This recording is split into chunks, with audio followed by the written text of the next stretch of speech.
Welcome everybody to Sarah's iMoot session on peer review. This is definitely a session that I'm interested in, so I'm really excited to be able to introduce Sarah, and thank you so much for taking the time to prepare and to present for us. Sarah's here from Rutgers University in New Jersey, one of the fellow iMooters from way back. And I think you also were a mini moot winner earlier this year by attending every session in 24 hours. That's so right. Well done, Sarah. So thanks again. Really dedicated, really happy to have you present. So over to you. Thank you very much. Welcome everybody. Thank you for joining my session. Today, I want to share with you some of the things that we've been doing with a workshop activity to implement peer reviews for our medical school. Just a little background about myself. I've been working with Rutgers for over 4 years now. When I first joined, we were the University of Medicine and Dentistry of New Jersey. And then a year later, we were merged with the bigger Rutgers University as New Jersey was restructuring their college system. I've been Moodling for over 9 years, since 2007, started off with Moodle 1.7, and now currently we are working with Moodle 2.8.6. Hopefully we will be upgrading to either the latest 2.9, or maybe I can convince my boss to move us to 3.0. My educational background is computer science at bachelor and master level, and then I did a master's in instructional technology.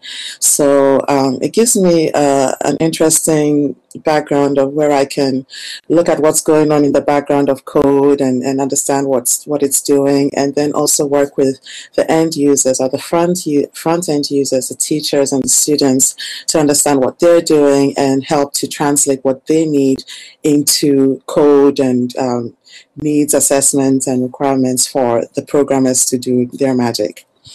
When I'm not Moodling and working, I am a mom to a 2-year-old son who will be 2.5 next month. And my husband is a United Methodist Church pastor, so I have a lot of pastor's wife things to do as well. Mainly tech support for the church.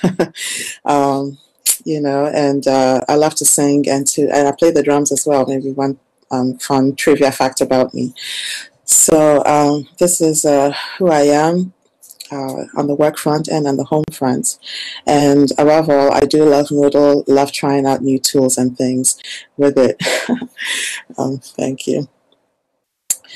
So in this session here, we're talking about our peer review journey that we had with our medical students this past spring. Yes, Moodle addicts, that's right, Kim. And what was happening in this particular situation is I got a call one day, almost frantic, from their curriculum designer, who said, we have to implement peer reviews in about 3 weeks, and we don't have time to test anything. Is there anything in Moodle that we can use? And so they said peer review, and immediately I said, well, the workshop tool is there, and I can't go researching a new plugin to install. It's in the middle of the semester for a lot of the different programs, and so we can only do plugin updates at the end of the year going into the new year in September. So workshop it was, and so we had to take a look at what their needs were. They had 180 medical students who were going to do oral presentations of patient history. They were practicing presenting patient histories, and they need to review each other's presentation skills within 3 different courses. So they were doing musculoskeletal training, and then cardiovascular, as well as pulmonary oral history. Their needs were that half of the students would present live in front of a class, and then the other half would upload a recorded video of them presenting, and then they would reverse and then repeat. So they were in groups of 6, So that's 100, like 30 groups. It was crazy. 30 groups, 6 students, and so the 6 students would be split in half. So 3 of them would present live, and then the other 3 would upload. And they never really knew who was going to be uploading or doing a live presentation until almost the very last minute. So that presented a few challenges as to how to set up this workshop activity, because here is what the workshop does. Okay, so here are their requirements for this peer review. Okay.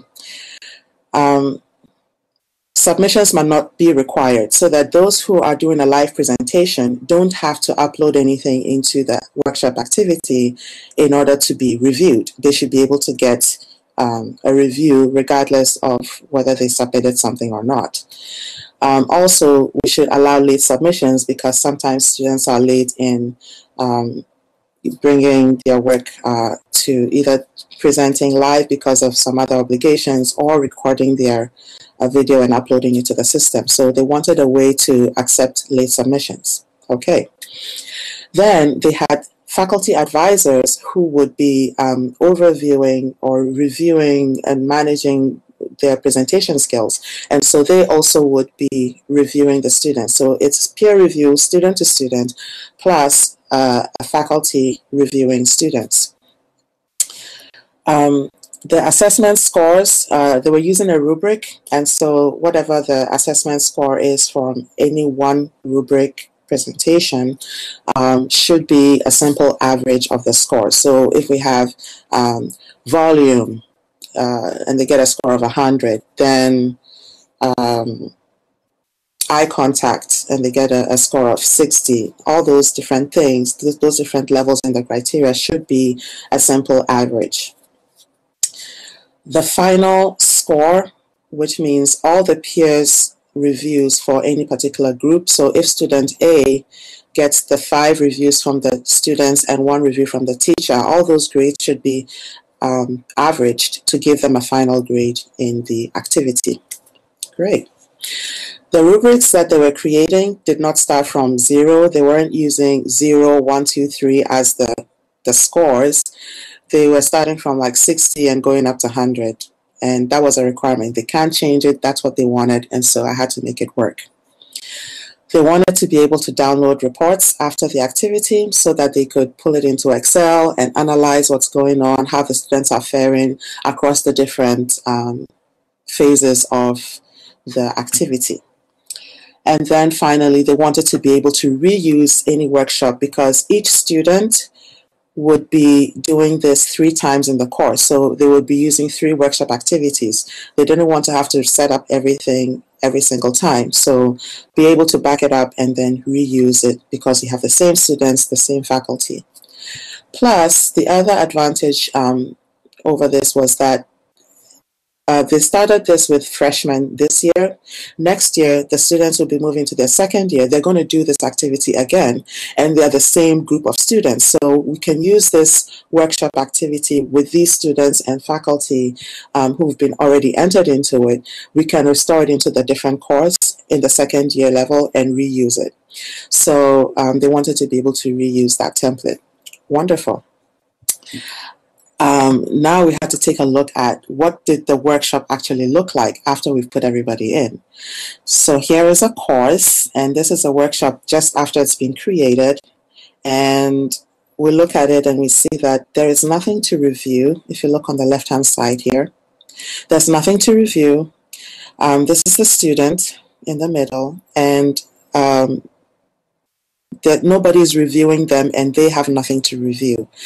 So it presented a challenge, because if they want students to not have to upload anything, it means that they can't be reviewed if they don't upload anything. How do we make them be reviewed without uploading?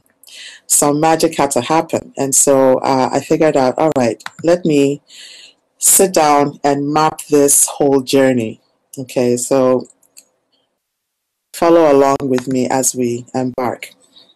The workshop has phases. Okay, so when you set up a workshop activity, you have the setup phase, and that's the first part here. where you set up the date when it should open, the date when it should close, and you put in instructions for what the students should do in each phase of it. And then also you have to put in the submissions and then allocate the submissions to different people. You also have to set up your rubric for grading or giving feedback to your students, and for students to give feedback to themselves. So it looked like in this setup phase, before anybody can do anything, submissions need to appear in the system.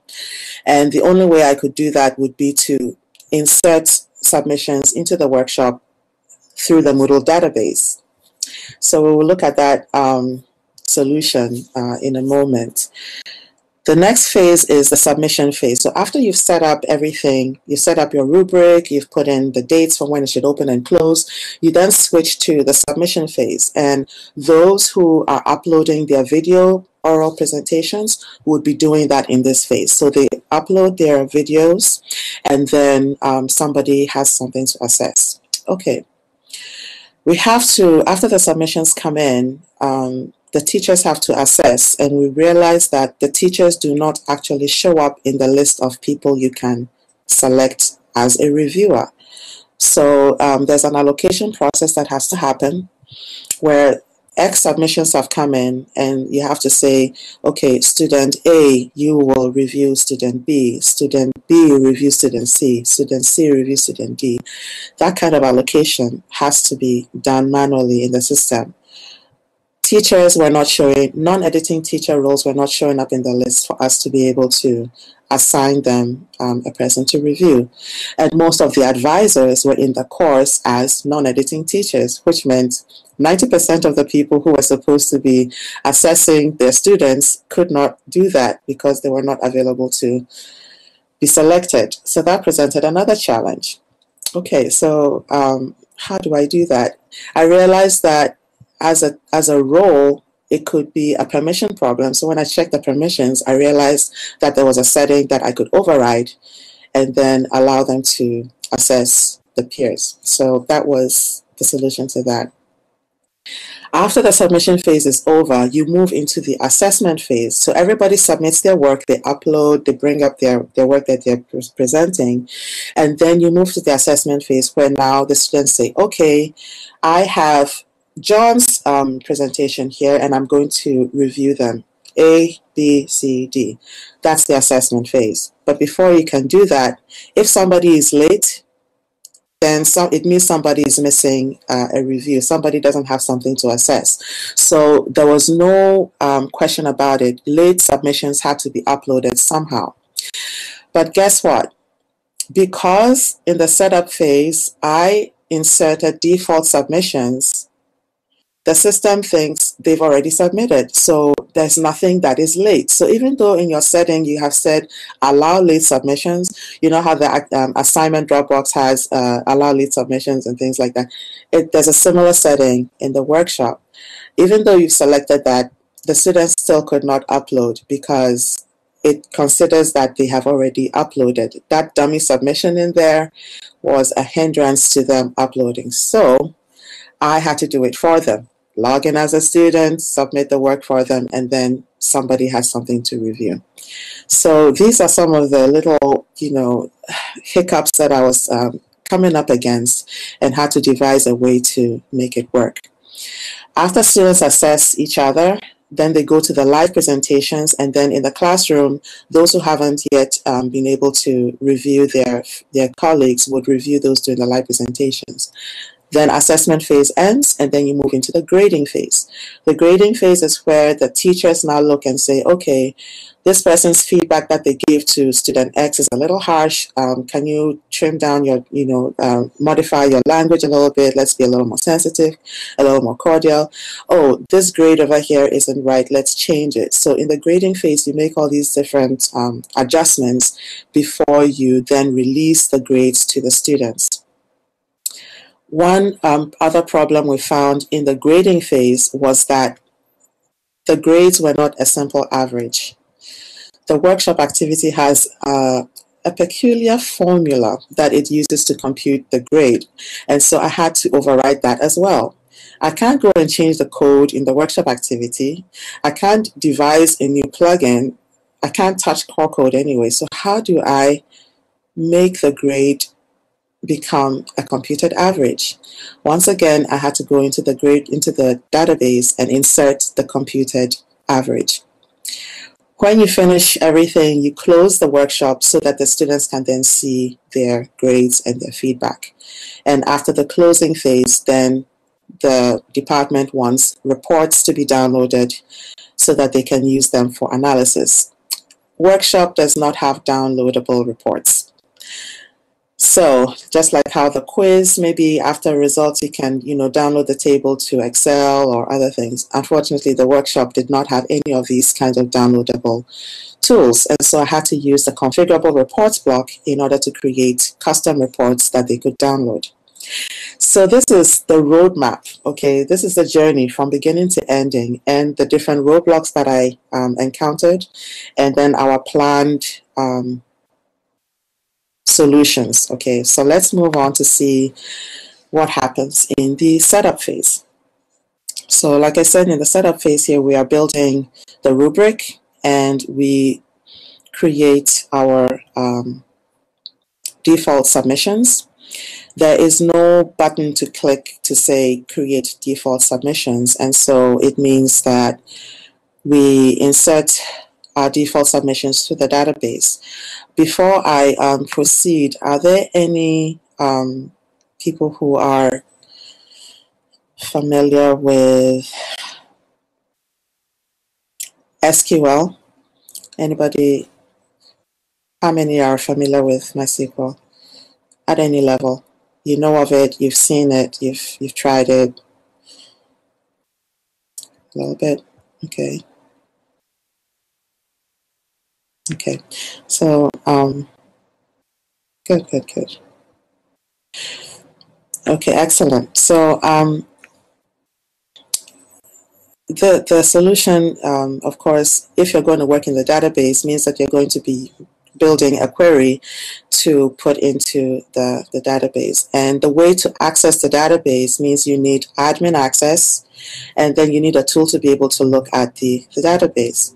So once again, here, my background in computer science allows me to be able to, change my role and go back and forth from front end to back end. But if you don't have that access, I have provided in the presentation course area, I have provided all the queries that I used for building the configurable reports and for running in the database. So you can take them and share them with your admins to see if they'll be willing to help you, implement these solutions if you want to try them. Or if you have a personal Moodle server, you can try it on your own personal Moodle server to see how they work, and then move on from that. So the tools that we need in order to overcome our roadblocks are the Moodle Adminer or Adminer plugin, the Configurable Reports plugin, and then you need administrator access to Moodle in order to use these tools. The Adminer plugin allows you to look at your Moodle database. So you can check out under the hood, see all the tables that you need. You'll be able to look at the different fields that are involved in the workshop, in the submissions table, in the assessment table, in the grade table. You have to be able to look and see exactly what is needed so that you can build the correct query and update the correct information in the database for the students. Here's a link to the Adminer. And then once you install it in your Moodle, you'll find it in the site administration block under server, and then there's a link to Moodle Adminer. The configurable reports block is a plugin that allows you to create reports. Sometimes you don't need SQL at all. You can just click and point on, from a drop-down menu, you can pick the different columns that you want to create a report. And so sometimes you don't need to be worried about SQL at all. But in this particular instance here, we will be using SQL. So once you create a report, you can copy the SQL that I've provided in the course area into your configurable report and then see it run. Okay. So to solve gotcha number one, inserting the student's default submissions. First, you need the student's IDs in order to create the query. So how do I get the IDs? I built a configurable report that just took the students in that particular course and just displayed their user IDs.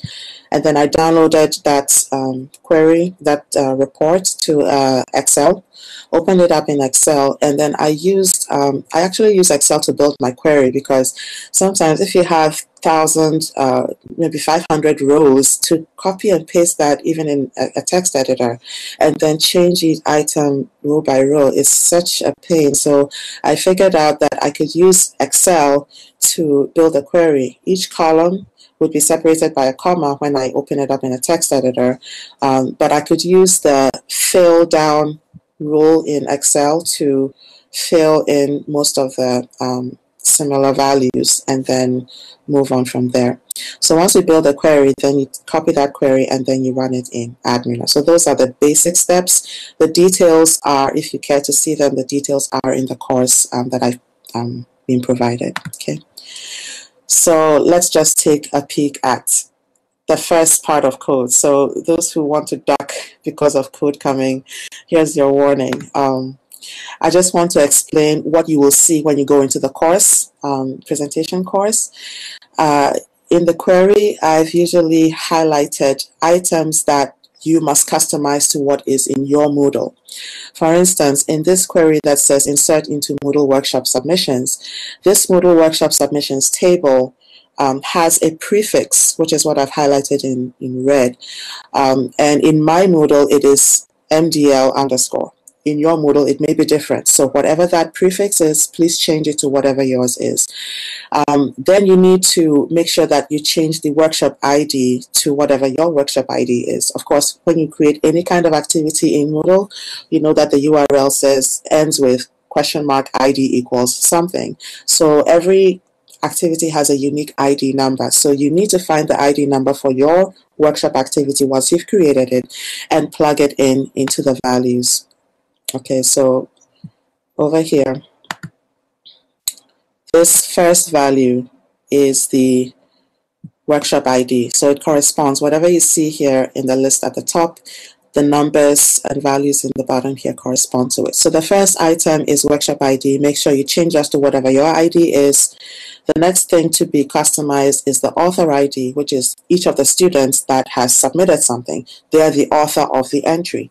So the author IDs, of course, will be different. So every user ID in Moodle would be different. So in your Moodle, whatever the user IDs are, once you've downloaded your configurable report and you have the IDs, make sure that those are different and changed here. The time that they've been created and modified, time created, you have to figure out when the students are submitting this work. So please make sure that you change the time that they've been created and modified. The placeholder text, so the title of the submission has to be customized to whatever you need it to be. And then the placeholder content that you're putting into the text editor. So if you imagine the student were creating an entry and they have the text editor open, you put a subject line right in the title, and then you have to put in content into the text editor.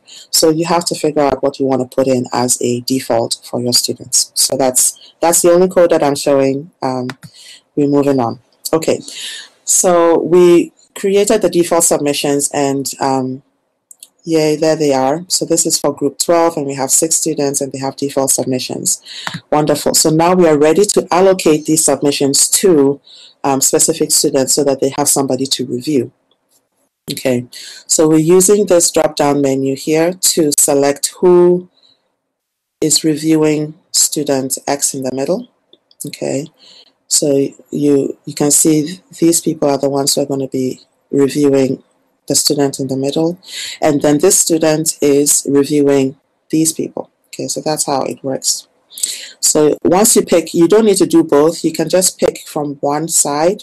So once you choose who is reviewing a student here, automatically it gets filled on the right hand side for you, so you don't need to do both. But what I found was that in this drop down menu, when I wanted to select a teacher as a reviewer of a student, I couldn't find the teacher's name in here.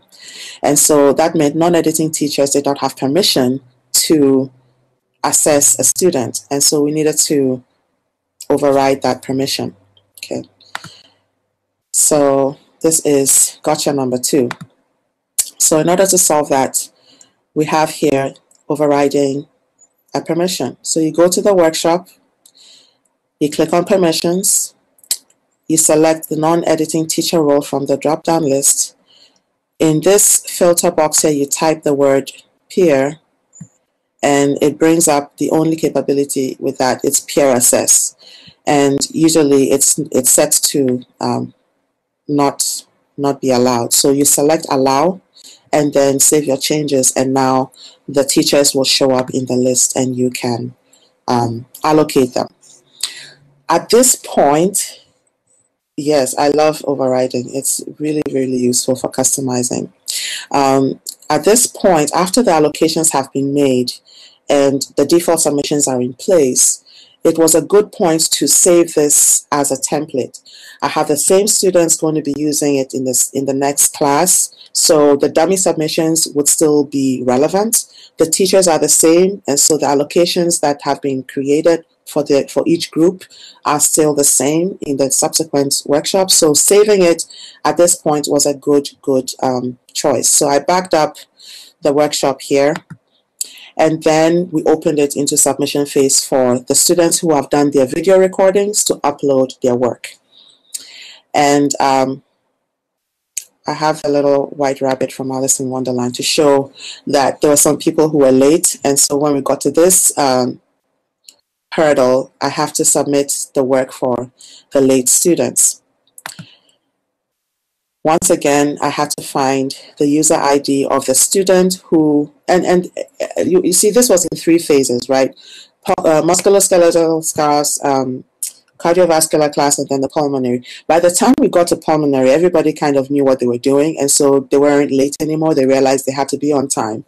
But the very first time, I had tons of late submissions, either because they didn't realize that they hadn't submitted yet, or they were late in getting it in. So I had like 15 to do. But the second iteration of the activity, there were about 7, and then in the last one, there were like 2. So it got better as we went along. But for each student, I needed their ID number so that I could go into the database, find their submission, and then make the edits to their specific submission. Because it was a video, we were using Kaltura. Our Moodle is integrated with Kaltura video tools. And so the student had a My Media page in Moodle, and so I would go to their My Media page and then find their video entry ID and details, and then paste that into the database and save it. So their submission has been updated and their video is now there.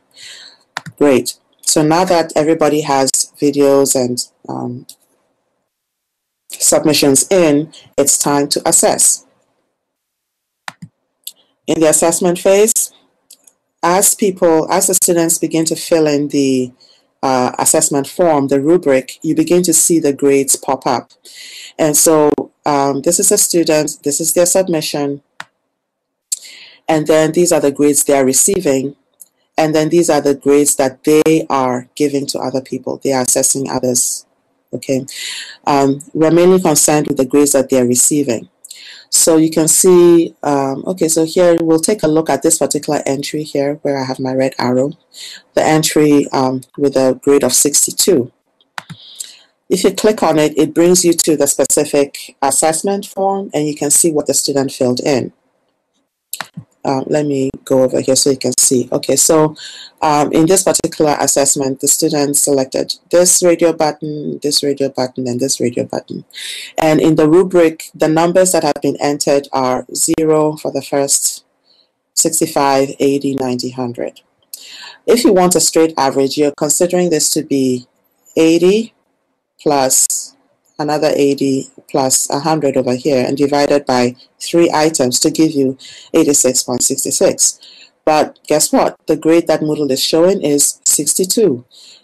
How is that? So I get a call, and the averages are not, the scores are incorrect. What's going on? Let's hide it and figure it out. So the assessment scores are not a straight average. Oh dear, another road closure. So what do we do about this?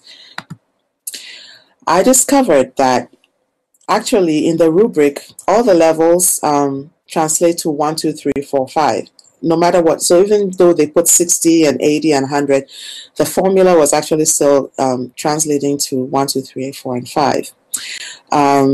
So a 60 was a 1, 70 was a 2, 80, and so on and so forth. You can look at it when you create your workshop. And so if you look at a specific student's feedback that they're giving, maybe for eye contact they gave an 80, Moodle was looking at it as a 3. For composure, a 90 was a 4, and so on. Okay. What the workshop was calculating is this. The sum of the scores minus 1 divided by the sum of the number of levels minus 1. Very crazy computation. You can look at it in detail. I'm not going to bore you during the presentation with that. But we could tell that the grades were not giving us what we wanted. So I needed to change it to the straight average, adding up the numbers, dividing by the number of criteria, and give us the straight average. So in order to solve that, once again, I created a configurable report to give me the ID numbers, the raw scores, and then in that report, in the SQL for the reports, I created the computation for the average, sum of the items divided by 4. Okay, so it gives me a number in the report. Download the report so that I have the scores, hard-coded into the Excel spreadsheet, and then use my little trick to fill in the various values for the query, build it, copy and paste it into AddMiner, and run it. So what essentially you're doing is telling Moodle that that number 62 is not what I want. Replace 62 with 92.5 or 86.6 or whatever the number was. So that's what I had to do. So how many are familiar with the Garmin telling you to turn left when you can't turn left, and then you have to do recalculating?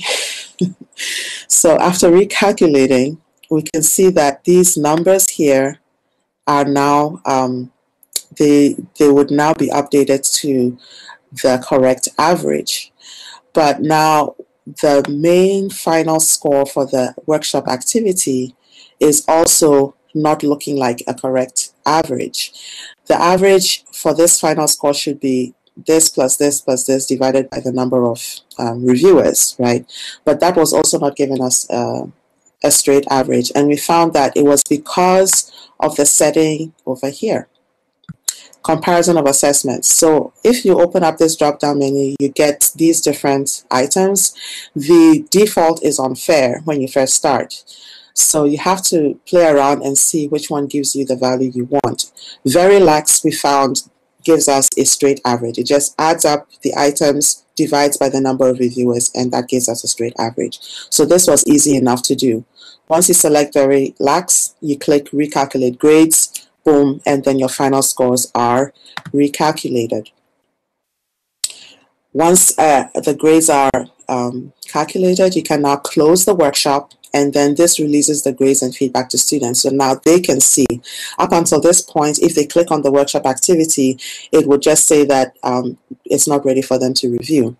So once you close it, then the students are able to see their grades and feedback. Of course, if there are any issues at that point, we probably have to revert back to grading phase or assessment phase for somebody to go and finish the assessment or whatever it is, so that the grades get updated again. Okay, so this is what a student would see. Let's say a student can see that they've received these scores from their peers, okay, and this averages out to a 95 correctly. We're going to drill down and take a look at the feedback given by fictional student Maureen. So if you take a look at the feedback here, let me zoom in for you to see a little closer.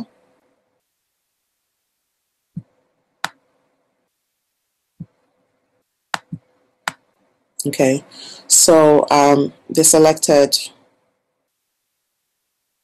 80, 90, 100. So 80 and 90 over here, and 2 hundreds. Okay, and the average of that does compute correctly to 93 out of 100. So you can see the grade over there. So our workarounds seem to be functioning correctly. The rubric is giving us the correct average, and the final score that the student sees is also a correct average. Now, when it comes to the reports, you remember I said that there are no downloadable reports readily available in the workshop activity. So you have to create your own reports using the configurable reports block. I would recommend you go watch the recording or attend the session on one of our attendees here, or one of our presenters in iMoot did a session on configurable reports, which was very interesting. So I would recommend that you go look for it and then watch it so that you can kind of match up with what I'm doing here to understand configurable reports block. So these are the reports that I created for them. For each case report, they had an assessment report. And then the students, this is a student report, the first one, based on the student that is looking at the report. They see the assessments that they received and the feedback. So here is an example of a report.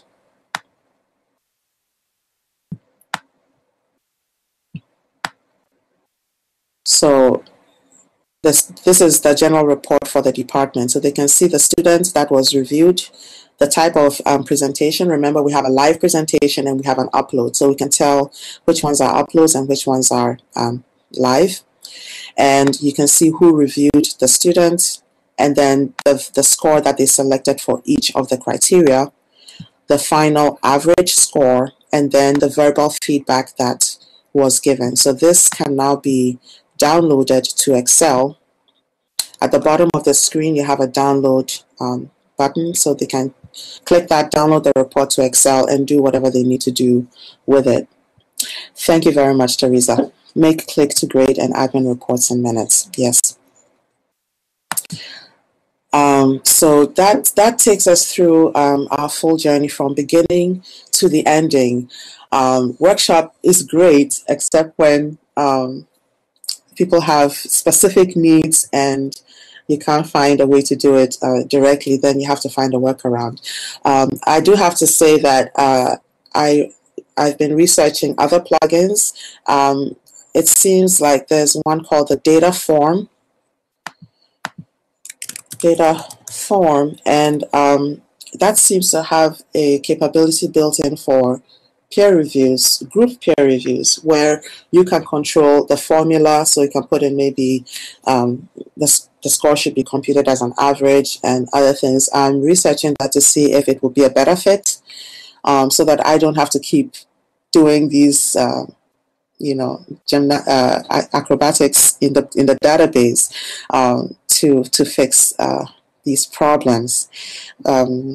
If it does work out to be the better tool, we may be switching to do that, so that by September we have a new tool in our plugins. But one other requirement that they had was a portfolio, which means that they want the students to be able to see how their feedback across the years, because this project is going to continue with them throughout the 4 years of their medical school experience. So when they go to second year, they'll be doing the same thing. Third year, they'll be doing it. Fourth year, they'll be doing it.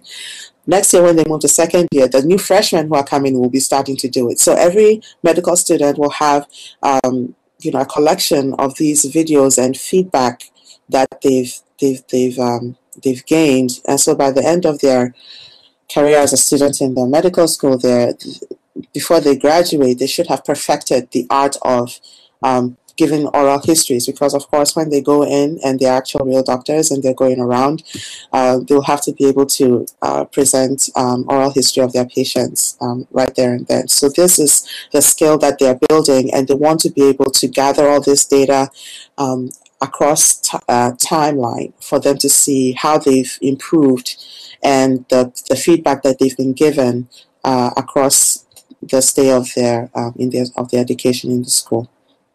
So that's the next project I'll be working on, to find a tool that will gather all this data. Maybe I may use configurable reports again and use the HTML templates to kind of create a display that is easy for the students to view from course to course. So any questions? This is a little more technical, not quite a teacher kind of presentation. Any questions? Any suggestions? Something that I may have missed in my exploration?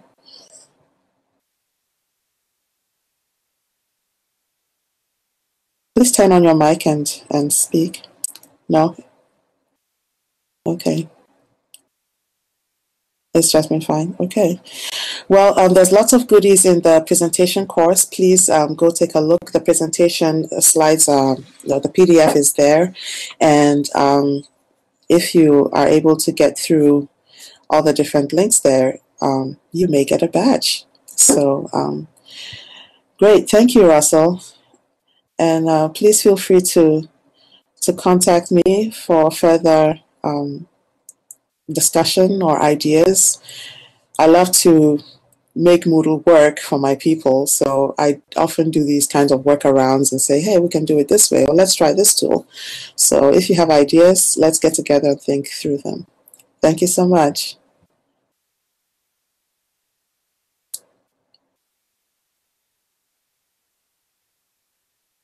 Thanks, Diljot. Thank you.